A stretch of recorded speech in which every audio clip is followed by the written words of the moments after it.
Hello students, I am Professor Kare PB from Sir Sundarbai Manikalshur Polytechnic, SAS Ahmednagar. Today I am going to explain you the subject Mechanical Engineering Material. In that, in 2, steel and its alloy. In previous lecture, we have seen what is alloy, then phase. In this lecture, we are going to study iron carbon diagram and reaction in iron carbon diagram. तर याच्यामध्ये phase बघितले आपण काय असते what is a phase बरोबर solid liquid gas solid liquid आणि gas okay नंतर बघितलं आपण alloy what is alloy alloy म्हणजे काय असतं it is a mixture of two or more element in that one is metal okay next solid solution बघितलं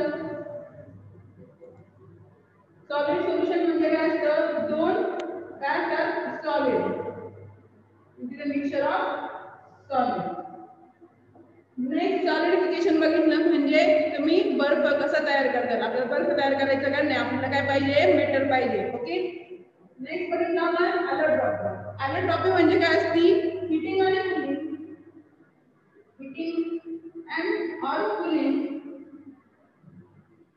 heating और cooling केल्यानंतर त्यामध्ये जी फेज चेंज होतात ओके हीटिंग आणि कूलिंग केल्यानंतर जी फेज चेंज होती त्या प्रोसेसला आपण म्हणतो ॲलोट्रॉपी ओके मग ती एक तर वेपर होईल लिक्विड होईल किंवा सॉलिड होईल या ज्या पूर्ण प्रोसेस होतील त्याला काय म्हणतो आपण ॲलोट्रॉपी ओके नेक्स्ट बघितलं आपण आयन कार्बन डायग्राम आता आयन कार्बन डायग्राम काय असते फक्त टेम्परेचर ओके आणि टाइम म्हणजे टेम्परेचर देत असेल तर आपल्याला काय लागतं टाइम लागतो ओके ते टाइम आणि टेम्परेचर हे ज्याच्यावर इंडिकेट केलेलं असतं त्याला आपण काय म्हणतो ॲलोट्रॉपीची डायग्राम मग त्याच्यामध्ये आपण ॲलोट्रॉपीमध्ये कोणत्या कोणत्या फेज शिकलोय किंवा कोणते कोणते गॅस होते त्याच्यामध्ये बघा अशी डायग्राम असते ॲलोट्रॉपीची ज्यावेळेस तुमचा मेटल हा कोणत्या स्टेटला असतो रूम टेम्परेचरला असतो ओके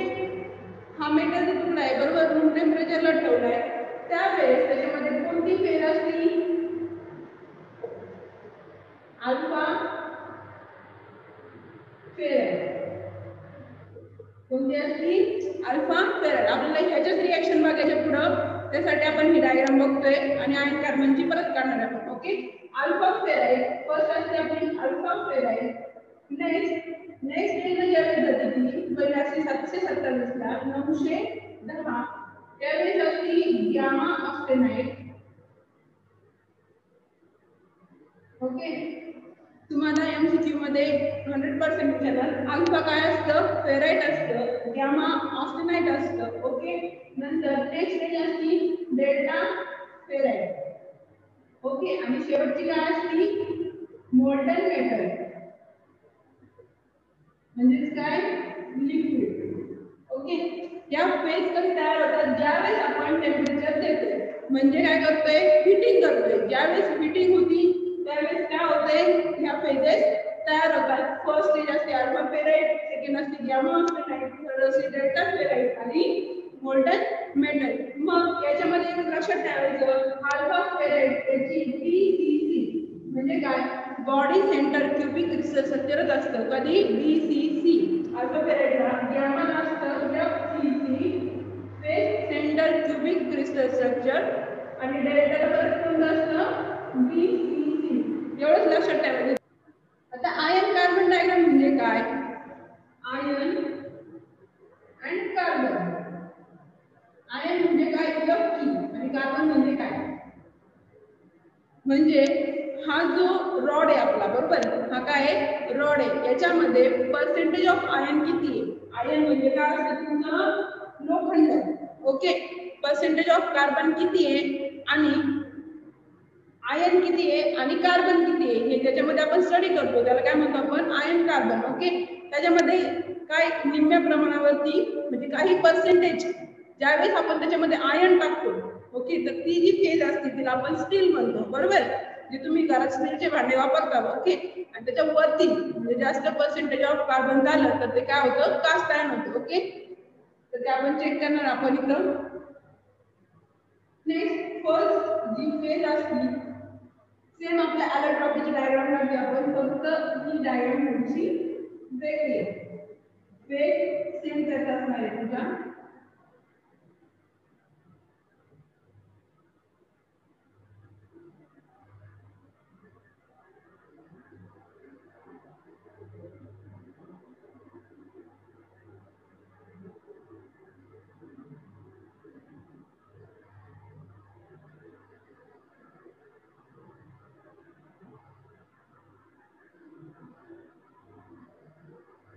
ही एवढी जी डायग्राम आहे हिला म्हणतात ion carbon diagram.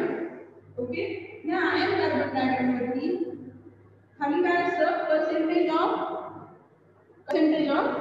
Carbon. Next या लाईनवर काय असतं, टेम्परेचर. जसं ॲलोट्रॉपीच्या डायग्राम वरती खालची जी एक्स ॲक्सिस असते त्याच्यावर असतो टाइम आणि वाय ॲक्सिस जो असतो त्याच्यावर असतं टेम्परेचर. म्हणजे टाइम जर वाढला तर टेम्परेचर वाढतं. बघा तुम्ही जर आपण पात्र्यामध्ये पाणी जर ठेवलं गॅसवरती लगेच उकळायला सुरुवात होतं का, ते नाही होत, त्याला हळूहळू टाइम लागतो, बरोबर आहे की नाही. टाइम लागल्यानंतर तो उकळतो. म्हणजे सेम त्याच्यामध्ये पण हलवखंडाचा तुकडा ठेवला आपण एखाद्या भट्टीमध्ये, बरोबर, तो लगेच वितळेल का, नाही वितळणार, तो हळूहळू वितळतो, बरोबर. मग हळूहळू वितळताना त्याच्यामध्ये जे चेंजेस होतात क्रिस्टल स्ट्रक्चर चेंज होतं, बरोबर. तर ते चेंज होतात की त्याच्यामध्ये काही काही रिॲक्शन होतात, बरोबर. तर त्या रिॲक्शनला काय म्हणायचं हे आपल्या याच्यामध्ये बघायचं.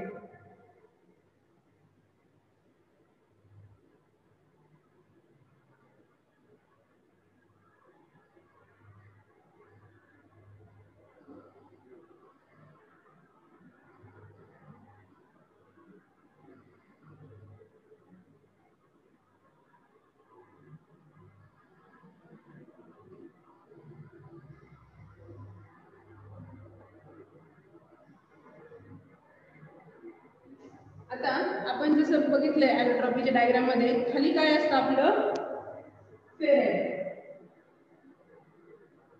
ओके, 1 2 3 4 5 6 7.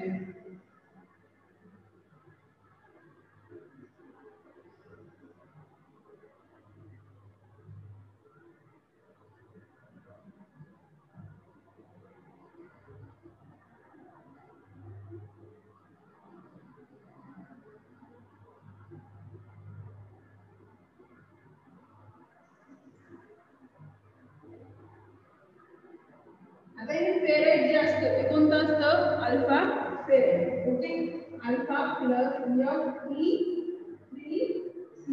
आता हे Fe3C काय आहे, it is a cement type.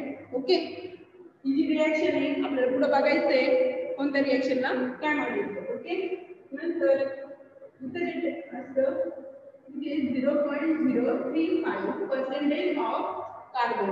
Okay, next इथं असणार आहे 0.8% ऑफ कार्बन. हा जो इथला पॉईंट असतो याला म्हणतात युटेक्टॉइड पॉईंट. युटेक्टॉइड पॉईंट.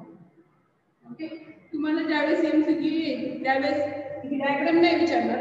ह्या डायग्राम मध्ये नेक्स्ट फेराइट फेज झाल्यानंतर कोणती फेज असती, ऑस्टेनाइट. ऑस्टेनाइट ही डायग्राम लक्षात ठेवा, दिसली का.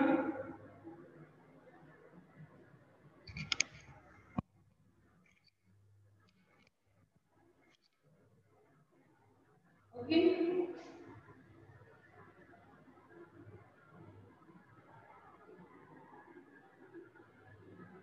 ही जी फर्स्ट फेज असते तिला आपण म्हणतो अल्फा फेराइट. ओके, नंतर असती गॅमा ऑस्टेनाइट. थर्ड असती डेल्टा फेराइट. शेवटी असतं मोल्टन मेटल. ओके, ही डायग्राम फक्त आपण याच्यावरती काढली. ओके.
तुमची कोणती आहे आयन कार्बन इक्विलिब्रियम डायग्राम, ज्याच्यावरती आपण खाली पर्सेंटेज ऑफ कार्बन आणि इकडे काय असतं वाय ऍक्सिसला टेम्परेचर. ओके, जी आपण इकडे डायग्राम काढलेली आहे, कोणती डायग्राम ॲलोट्रॉपीची डायग्राम.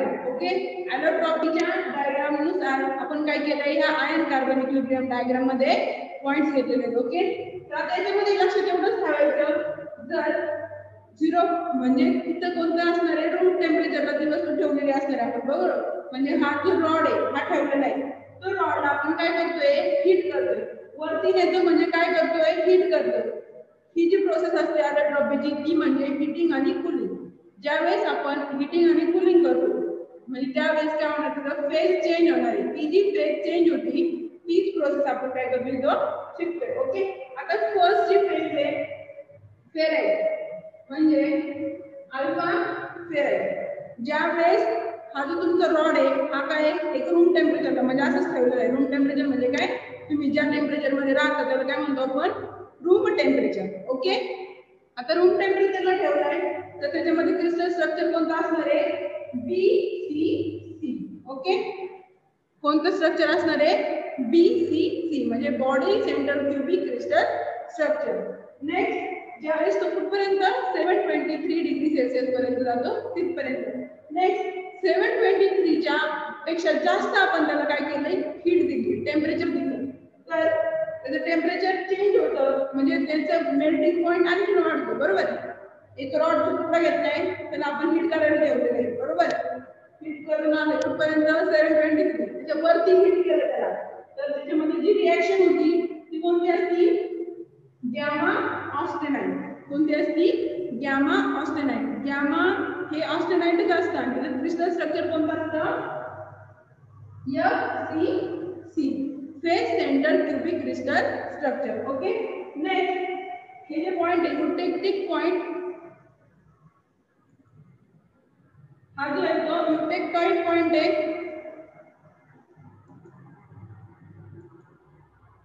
ओके, ज्यावेळेस युटेक्टॉइड पॉइंट असतो त्यावेळेस त्याचं पर्सेंटेज ऑफ कार्बन किती असतं 0.8. MCQ मध्ये केलंय ऑस्टेनाइट झालंय. ओके, ऑस्टेनाइट म्हणजे गॅमा ऑस्टेनाइट. नेक्स्ट त्याच्यावरती गेले आपण आणखी हीट केलंय तर त्यावेळेस काय होते तिथं युटेक्टिक पॉइंट होतोय तो कितीला असतो 4.3% ऑफ कार्बन आणि टेम्परेचर रेंज किती असते 1147 ला. ओके, नेक्स्ट त्याच्याही वरती गेलो आपण. ओके, म्हणजे 1530 डिग्री सेल्सिअस ज्यावेळेस त्याचं टेम्परेचर होतं कशाचं आपण ज्याच्यामध्ये त्याला हीट करतोय. ओके, आपण हीट ट्रीटमेंट प्रोसेस बघितली म्हणजे हीट कशात करणार आपण त्याला फर्नेस मध्ये करणार. ओके, त्याची भट्टी असते त्याच्यामध्ये काय करणार आपण त्याला हीट करणार. हा लोखंडाचा तुकडा ठेवला आपण त्याला हीट करत करत कुठपर्यंत आणलाय 1530 ला. मग त्याच्यात जर मेल्टिंग पॉइंट 1530 असेल तर त्या स्टेजला तो काय होणार मेल्ट होणार. मेल्ट म्हणजे काय वितळणार. ओके, प्रत्येकाचा मेल्टिंग पॉइंट वेगळा असतो, बॉइलिंग पॉइंट वेगळा असतो. बॉइलिंग पॉइंट म्हणजे काय वॉटरचा बॉइलिंग पॉइंट असतो, बरोबर. पाणी तुम्ही तापायला ठेवलं तर ते लगेच उकळतं का नाही, पाण्याचं बॉइलिंग पॉइंट काय आहे 100 डिग्री सेल्सिअस म्हणजे 100 ज्यावेळेस होतं त्यावेळेस तो काय होतो उकळायला सुरुवात होते. ओके, नेक्स्ट पुढचं आपल्याला याच्यामध्ये बघायचं आपल्याला पुढचं पॉइंट आहे रिॲक्शन. आता कोणते कोणते रिॲक्शन आहे त्याच्यामध्ये पेरिपेक्टिक रिॲक्शन म्हणजे हा जो पेरिपेक्टिक पॉइंट आहे त्याला म्हणतो आपण फर्स्ट पेरिपेक्टिक रिॲक्शन. ओके, सेकंड जी बघायची ती आपल्याला युटेक्टॉइड रिॲक्शन आणि थर्ड आहे युटेक्टिक रिॲक्शन.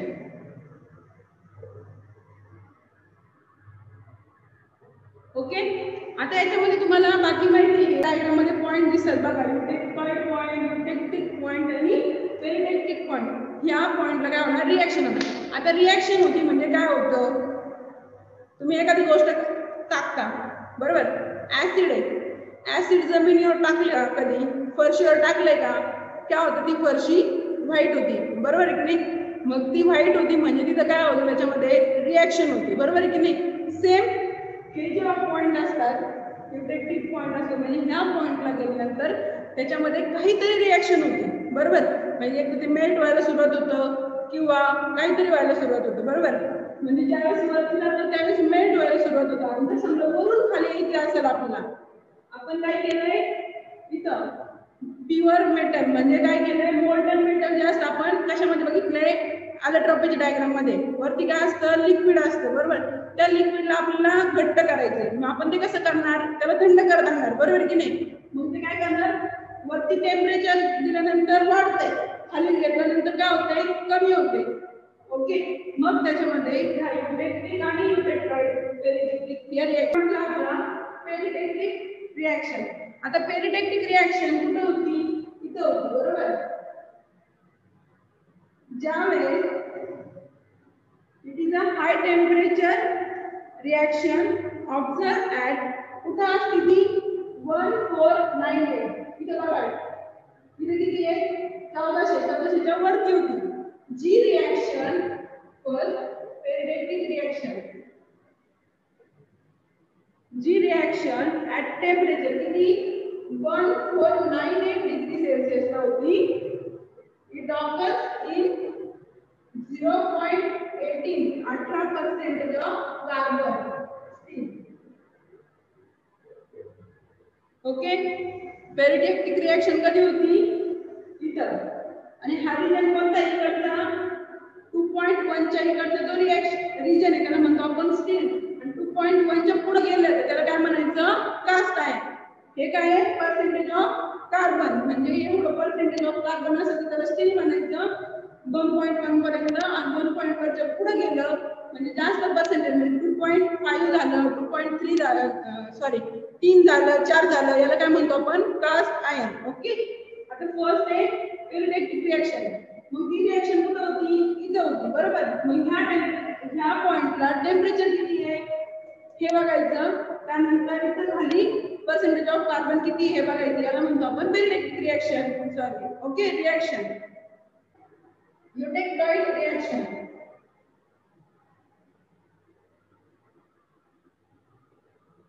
आता युटेक्टॉइड रिएक्शन कुठे होती, हा झाला युटेक्टॉइड पॉइंट. ओके.